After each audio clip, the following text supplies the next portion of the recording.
Po tayo ng karning baka. Ayan po, puro laman. Meron tayong patatas, bawang, sibuyas, at meron tayong nabili na pichay. Ayan, pero hindi ito pichay Pilipinas, pichay inchik.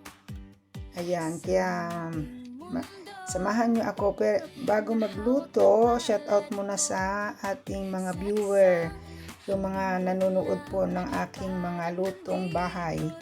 Ayan, tara, samahan nyo si Juday. Yan, una muna mga kajuday, atin muna pong pakuluan ng ating karne. Ayan, para mahugasan. Tsaka natin lagyan ng panibagong tubig at lagyan na ng ating mga ingredients. Ayan.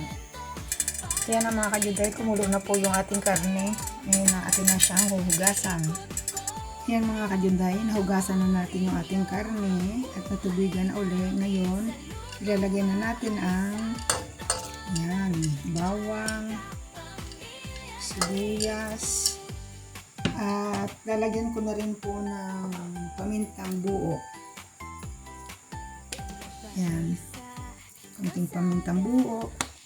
Wala na akong inilalagay na iba kasi para healthy po sa asawa ko.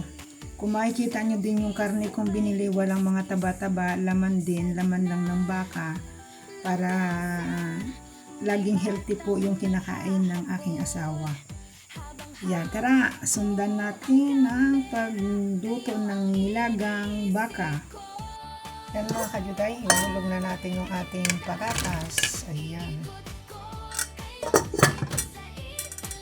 Yan mga kajuday, hulog na natin ang ating pechay. Ayan. Medyo madami ang ating pechay na nilagay. Kasi pagka naluto na din naman to, kumukupis. Ayan. Kukupis na naman to pag tinakpan. Ayan mga kajuday, ito na po yung ating nilagang baka. Sana nagustuhan nyo po yung pag-share ko naman ng simpleng recipe po ng nilagang baka na may pitsay at patatas. Ayan po, maraming salamat. And don't forget to subscribe my YouTube channel, Judith Siman Vlog. Maraming salamat. Bye-bye. Ciao, ciao. Thank you for watching.